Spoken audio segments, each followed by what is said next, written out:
तो गाइज मैं हूं आयुष और आप देख रहे हैं रेसल इंडिया। स्वागत है आपका आज की इस वीडियो में जहां पे हम बात करने वाले हैं the final Friday night SmackDown before WrestleMania. जी हां, 24 घंटे से भी कम का टाइम बचा है और कल नाइट 1 किक ऑफ करेंगे John Cena Austin theory United states championship Inglewood California और SoFi स्टेडियम सजा होगा for the grandest show off them all WrestleMania, जो कि कल हमको देखने को मिलेगी। बट आज स्मैकडाउन में एक फाइनल चांस था।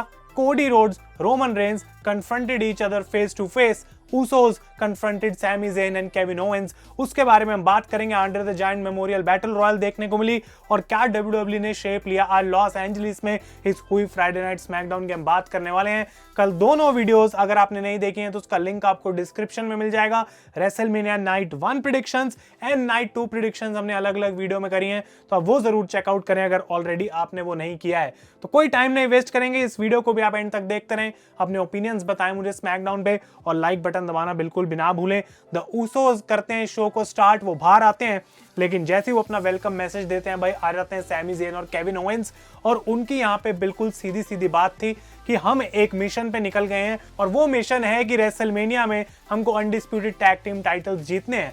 केविन ओवेंस कहते हैं कि एक पॉइंट था मेरा करियर में जब ऊसोस में तुम्हें पसंद करता था, तुम मेरे बच्चों के साथ खेलते थे, लेकिन जब वो पॉइंट आ गया तुम रोमन के पीछे लग गए, तब से मैं तुम्हें पसंद नहीं कर पा रहा। तुम्हें वो चीज़ जो है मैं दोबारा नहीं दे सकता हूँ क्योंकि तुमने मेरा करियर मुझसे छीनने की जो है वो कोशिश करी है, मुझे डिस्ट्रॉय करने की इतनी बार कोशिश करी है, उन बातों को जो है मैं यहाँ पे भुला नहीं सकता हूँ। और केविन ओवेंस कहते हैं कि कभी कभी मैं सोचता हूँ कि क्या ये रेसलमेनिया में जो हम करने जा रहे हैं इसका कोई फायदा है भी या फिर नहीं, लेकिन एक पार्ट मेरा ये भी करता है कि मैं वेट नहीं कर पा रहा हूँ कि हम कब जाएंगे और कब तुम्हें हराएंगे for those undisputed tag team titles.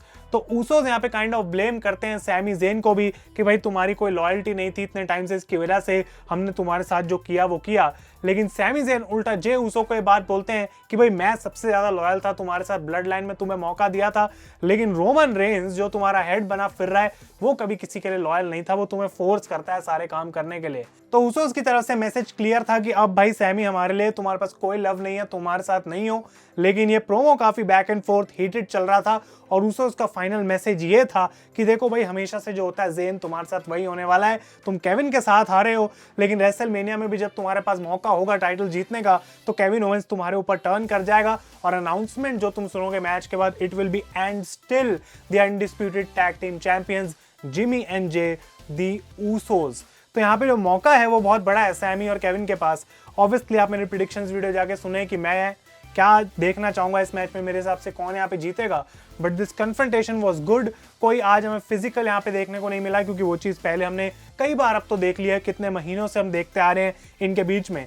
तो आई डिडंट एक्सपेक्ट मच, लेकिन जो ये फाइनल वर्ड्स बोले गए वो काफ़ी इफेक्टिव थे and I think most probably ये कल नाइट 1 रेसलमेनिया का मेन इवेंट होना चाहिए गाइज। तो this is going to be a crazy match, उसके लिए हम वेट नहीं कर सकते हैं। इसके बाद हमें फेटल 4-वे मैच देखने को मिला जिसके पीछे कोई खास मुझे लॉजिक नहीं लगा कि कल जब टैग टीम्स के रेसलमेनिया में फेटल 4-वे होने वाले हैं तो अब सिंगल फेटल 4-वे करने का क्या लॉजिक है। लेकिन यहाँ पे WWE ऑब्वियसली दिखाना चाहती है कि रेसलमेनिया में क्या हम एक्सपेक्ट कर सकते हैं और उनको ये शो जो है वो भाई भरना भी तो है, फिलर की तरह डालना भी था। But this match was actually decent और रिकोशे ने यहाँ पे हराया मॉन्टेज फोर्ड, एरिक और चैड गेबल को। कुछ काफ़ी कूल इसमें मोमेंट्स थी जब लास्ट में मॉन्टेज फोर्ड अपनी डाइव लगाते हैं और स्प्लैश लगाते हैं तो रिकोशे दूसरी तरफ से लगाते हैं shooting star and he wins the match for his team. तो यहाँ पे जबकि एक सिंगल्स मैच था लेकिन उन्होंने ज़रूर दिखाया कि I can do the same thing at WrestleMania और मे बी ब्रॉन के साथ मिलकर यहाँ पे वो जीत भी सकते हैं।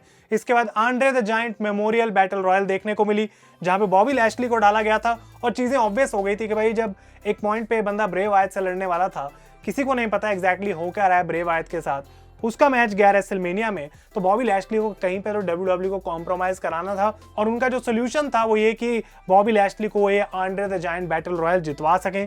एक बहुत अजीब सा मैच था जैसे हमेशा होता है, स्टार्टिंग में कुछ समझ नहीं आ रहा कौन किसको बाहर निकाल रहा है, बट एंडिंग में जाते जाते आई थिंक कि कुछ मोमेंट्स यहाँ पे अच्छी दी गई। अगर किसी को ये बात पता है तो मुझे कमेंट्स में ज़रूर बताए कि कैरियन क्रॉस को इस मैच से किसने एलिमिनेट करा, क्योंकि मैं मैच देख रहा हूँ और आउट ऑफ नो वेयर दिख रहा है कि कैरियन क्रॉस जो है वो है नहीं। मुझे लग रहा था वो वापस आएंगे, एंड में कुछ दिखाया जाएगा बट पता नहीं लगा कि उनको किसने एलिमिनेट करा है। तो डेफिनेटली वो मैं जानना चाहूँगा। बट लास्ट 4 आई थिंक यहाँ पे थे Bobby Lashley, LA Knight, Bronson read मतलब मौका था यहाँ पे जीतने का ब्रॉन्सन रीड के पास भी, but Bobby Lashley actually won the match. तो बॉबी लैशली जीते हैं Andre the giant memorial battle royal. जैसे कि मैं कह रहा हूँ ये और कुछ नहीं बल्कि एक कॉम्प्रोमाइज है लैशली के करियर में इस पॉइंट पे, और वो खुश नहीं होंगे इस बात से कि ब्रे वायत की वजह से अब वो रेसलमेनिया कार्ड पे भी नहीं होने वाले हैं। क्या बॉबी लैशली अभी भी कहीं इन्वॉल्वमेंट हो सकती है गाइज? आप लोग मुझे कमेंट्स में बताएं। इसके बाद एक बार फिर से WWE ने सेम चीज करी, फेटल 4-वे मैच वुमेन्स की तरफ से देखने को मिला। कुछ भी यहाँ पे खास नहीं था। आई थिंक सिमिलर चीज जो कि हमें रेसलमेनिया में भी देखने को मिलेगी। इस मैच से कुछ एक्सपेक्टेशन रहेगी नहीं, लेकिन रकेल रॉड्रिगेज ने हरा दिया Shayna Baszler, Natalya and Sonya Deville को। और इसके बाद एक टैग टीम मैच देखने को मिला which was actually decent, Drew McIntyre and Sheamus against Imperium. जितना अच्छा ये इंटरकॉन्टिनेंटल चैंपियनशिप मैच होने वाला है उसकी मुझे परवाह है। यहाँ पे मुझे पता है सिर्फ एक फिलर था कि क्या भाई शेमस और ड्रू मैकिंटायर के बीच का रिलेशनशिप है।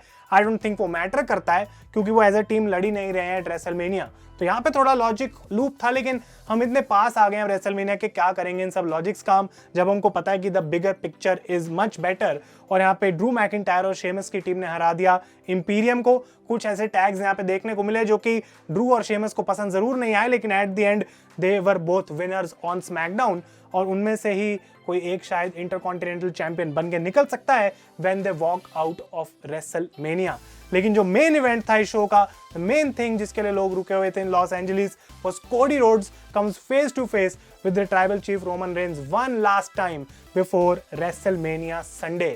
और यहाँ पे कोडी रोड्स आते हैं रिंग के अंदर और वो कहते हैं कि देखो भाई, हम किसी भी चीज़ के बारे में बात कर सकते हैं, क्योंकि मैं उतना नर्वस फील कर नहीं रहा था, क्योंकि मेरे को अपनी लाइफ में इस समय पे सबसे ज़्यादा प्रिपेयर्ड ऐसा लग रहा है कि मैं हूँ। इस पॉइंट से पहले कभी ऐसी फीलिंग नहीं आई, लेकिन अब मैं यहाँ पे कभी कभी खड़ा होकर सोचता हूँ तो लगता है कि क्या मैं अनप्रिपेयर्ड तो नहीं हूँ, क्या ये ओवर कॉन्फिडेंस तो नहीं है।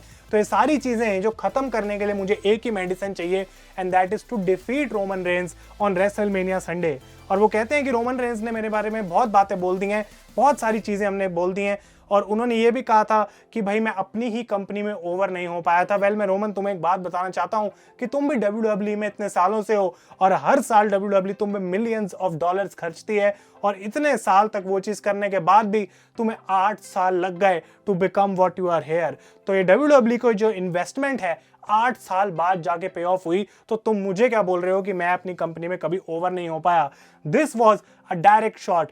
और वो कहते हैं कि तुम्हें पता नहीं है कि मैं हूं कौन, तो late me introduce my self. क्योंकि जब भी तुम रोमन बात करते हो तुम कहते हो कि no one is the guy, because when they come against me I am the guy and everyone loses. So let me introduce myself to you Roman Reigns. I am your successor. वो कहते हैं I am the next head of the table, I am Cody Rhodes. I am the next WWE undisputed Universal Champion.